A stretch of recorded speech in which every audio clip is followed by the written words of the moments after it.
Good afternoon and welcome to FFE Radio in the Mixlr app and mixlr.com/FFE Radio. And hello to our audience that is listening in simulcast on FNR Football Nation Radio. Great to have your company this afternoon from NPL Victoria. Today's game from a sunny Lakeside Stadium is South Melbourne against Dandenong Thunder. I was behind the microphone last time these two teams met when South Melbourne went to George Andrews Reserve and won 9-0. Safe to say a lot has changed in the NPL since then. We're at the top of the scoring charts. Definitely proving that he can do it in both leagues. The NPL's not so much of an issue as they go down the left, South Melbourne. And ball into the box. Lujic unmarked and he skied the volley. It would have been a goal on the 92nd mark. And Milos Lujic apologises out to Epifano on the flank after his cross was sent skywards. No real conviction in the shot, and it's out for a goal kick. Well, the crowd getting around South Melbourne. Luke Adams called for it. But the actual grass section of the pitch is very narrow, and a crossfield ball is very easy to hit here on this ground. We'll see if either team can utilise that early. I'm sure South Melbourne will be used to it. Epifano through ball, and a foul just outside the box, is it? I think it's a penalty. Alejandro Azcura stretched out his arm and has pointed to the penalty spot, hurtling into the penalty area and wiped out for the spot kick. South Melbourne have a penalty in just the 4th minute of the match.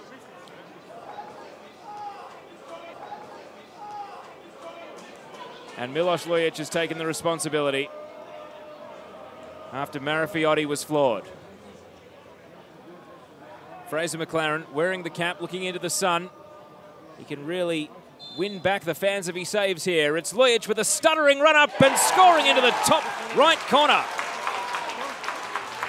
All smiles for South Melbourne early as they take a 1-0 lead, and it is shades of the previous meeting between the two teams as South Melbourne stamp a marker early. Marifiotti fouled to win the spot kick. Lujic puts it away. South Melbourne 1, Thunder 0. Yeah, it was a clear pen. The outstretched leg. Defensive half. 6 minutes gone. FFE Radio and FNR Football Nation Radio coverage of NPL Victoria. Alan Blumgart playing it through the middle. And Thunder might be away here down the left side. Samuel Catherine to Barnes, left side of the box. Low ball to the far post. Ooh. And it's missed by the oncoming Gallo. Well, as soon as I say that, they started to put some passes together, and it was a fantastic cross in from Barnes. Unlucky Gallo not to get into the back post. Probably just a touch heavy. You are correct, but the result last week against Bulleen is certainly not the way they wanted to kick off their stretch of home games. Mark Ellis. Thunder trying to consolidate some possession. Into the attacking half they venture. Good ball. Elmazovsky at the byline.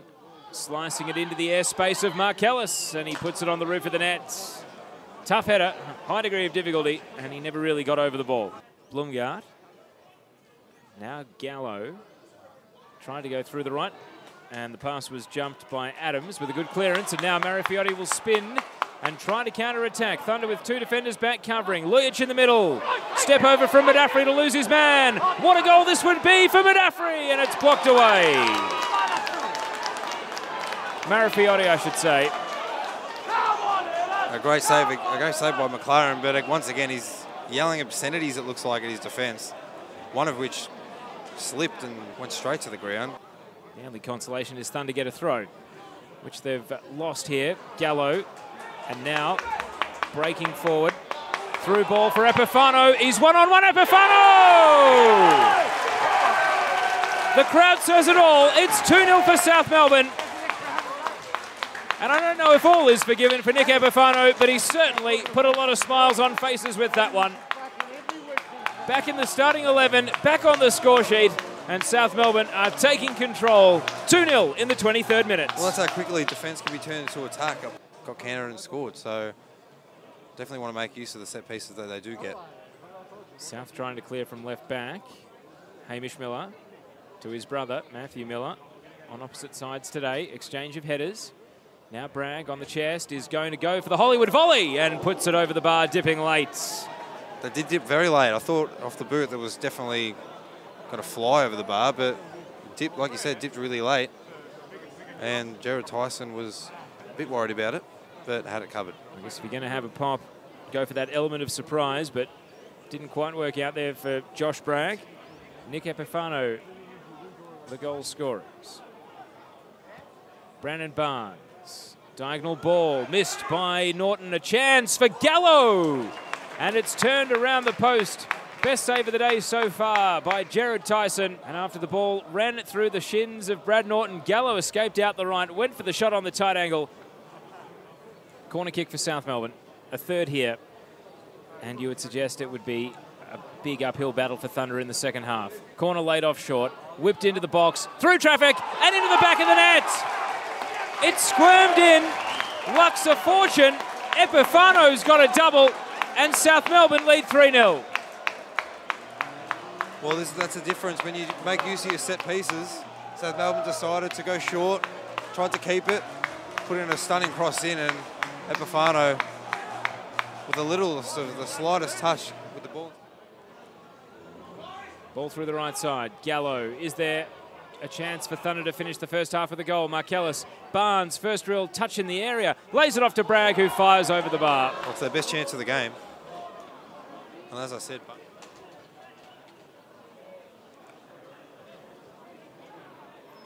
playing back underway.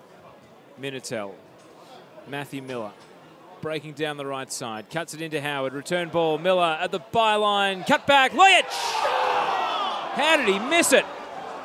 How did he miss it? Looked like an almost certain, it was like an empty net. McLaren went fishing. Don't know how he's put that wide, to be honest. And we've had a Thunderman go crashing into the advertising boards as he was chasing. Long diagonal ball from Blumgart, picked off by Konstantinidis. Goes back to his goalkeeper, Tyson. Now flick header on, and the race is on. Marafiotti, he's one-on-one against Hamish Miller. Step over, Marafiotti, and now Thunder defenders come to join him. Shot is blocked again. Thunder with numbers back, lays it off. Epifano, left-footed shot, and no real confidence as he sent a side-footed attempt well wide. But again, I know I'm harping on about it. Well, they are coming off a win last weekend. Marafiotti back up and running. Down the left side he goes, cross-sliding through the area. Shouts for a penalty, not heeded. Epifano a step around. Lojic through the right side, and it's put off the line. Howard denied, queuing up the South Melbourne attackers, and somehow Thunder have kept the damage to just 3. They really were queuing up there. There could have been a number of shots taken, but they tried to walk it in, and it was a good attempt by Howard, but another good save. Previously had been at Perth Glory for 6 appearances between 2012 and 2014. I'm not sure if you remember any of them, Jared. I certainly must admit that I don't. Yeah, neither do I, unfortunately, but 6 more appearances than me and you, so we'll... As we see Markellis turning at the top of the box and firing wide left. Thunder's best opportunity of the second half, and it appeared out of nowhere and disappeared just as quickly. Well, that's how quickly you can somewhat get back into the game. If that goes in, there's a little bit of a pulse with 20 minutes to go at 3-1, but it wasn't a bad shot either. Bang. Has been a great performance by Luic. He's caused the Dandy defense all sorts of issues as the crowd... Markellis on a yellow, perhaps a little fortunate with that tackle. It wasn't red. Trying to find a pass. Glavin, Markellis, South Melbourne with numbers packed in behind the ball. It's a great pass from Markellis, and the shot from Catherine into the arms of Tyson. It was straight at him, but he still had to make a sharp save, and that was another decent chance for Thunder. Well, that was a magic ball from Markellis. As South Melbourne go down the right side. Cut back by Miller, and it's a debut goal for Ndumba Makeshe. Welcome to South Melbourne, and he's got the dance moves going already. 4-0, and it was really put on a plate. The cut back, a little touch from Epifano, and you can hear the Clarendon corner shouting for the new man. 4-0. Well, his second touch for the club. Makeshe eased the ball into the back of the net. But as we always say, that's how quickly defence can be turned into attack. So we've got Howard advancing through the right. Makeshe crossing it back. Howard Saved by McLaren. It was a loose touch initially. Was still able to swing his right foot through the ball, and it was saved. 85.5 minutes gone. South Melbourne trying for number 5. It's been dragged up the park quite a bit. Anyway, there's the full-time whistle. Not a second more than the 3 minutes of stoppage required as South Melbourne 4 defeat Dandenong Thunder 0. It's an emphatic win for South Melbourne. It sees them jump out of second last on the table all the way up to 10th, while for Dandenong Thunder, their goal difference takes another battering. It's good to be back. It's good to be to get a clean sheet. Most of all, that's what we needed. No, we're obviously looking for the win, but it's more about not conceding goals and just having a professional performance. That's all today was about, really. Championship player, a cup winner with South Melbourne, so you know what it's like to be part of a winning culture. It's been a difficult season for a number of reasons for us so far. So, you know, can this team turn it around? Do you see enough potential in this squad to really make a charge in the second half of the year? Yeah, definitely. It's just fine tweaking. Those little leadership people coming in now, like this Timmy coming in. There's a few more boys that have come in. Georgie today was brilliant. Ollie in the midfield was great today. Absolute maestro. So there's just leaders in there. We just got to bring that out of them. And other players, obviously, flair players around them. We just need that core to start with, and then those flair players can work from there. Obviously, you know a lot of people around here, and you're fairly well known around here. But when did it become official for you? When did you get confirmation that you were coming back to South Melbourne? Well, it would have been. So I've been back training with the boys for a few weeks. Obviously, I knew that I was signing, but it was more. I couldn't get international clearance for last week, but obviously coming in this week was I knew I was playing, so it was good. It's good to be back. Oakley Cannons next week, grand final opponent from 2016. Bit of a rival over the last few years, so a big clash coming up there. Great win today, but we need to back it up, don't we? Yeah, definitely. It's about getting some momentum. Look, it's one game. We just got to be realistic. Look, we've got to keep going.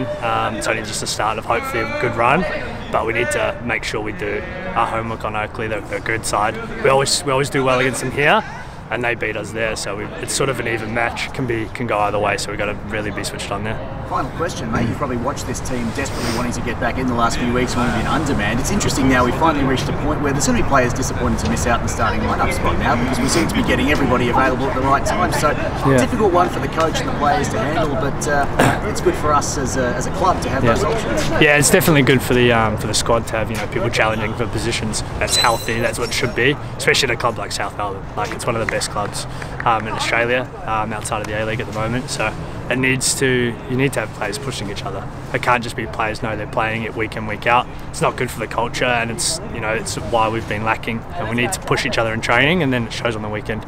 Luke, great game today, mate. Thanks, mate. It's good to be back, guys. Cheers. Cheers. Well, when you're organized and the group has the same idea of play, it's always easier, so you can be a little bit more zonal there, cover up the spaces, and I think we did that well today.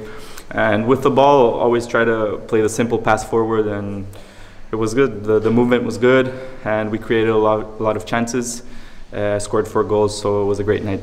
Speaking of creating chances, we actually probably almost could have had more on the board. It took a couple of good saves from Fraser McLaren and goals for Dandy, but we just seemed to open them up really nicely, and we seem to have a lot of different options going forward, so good to have everyone playing their role. Yeah, of course. I mean, we have many people coming in. It's important that we now find our balance. We can't win today, lose tomorrow. We have to be a bit more stable, and well, hopefully with the new pieces we can get stronger and start climbing up the table. Speaking of staying strong and keeping consistent, Oakley next week. They ran away from us last time. We'd love to get one back on them. You feeling confident about that? Yeah, keep working, focused. It's not because we won today that we're the best team, and because we lost last week that we're the worst team. So balance, find our style of play and keep growing. Well, congratulations, Oliver. You are the LUVAC man of the match for this week for South Melbourne. But I've got one final question for you. Is it Oliver Minatel, the defensive player, or Oliver Minatel, the striker? wherever Sasha needs me, I'm here to help. I think that modern football today, you see many teams who play with players that are comfortable with the ball in a more defensive role to build up. So I don't mind if it's good for the team. If I need to play there to help, I'm happy. Ollie, well done, mate. Congratulations. Thank you.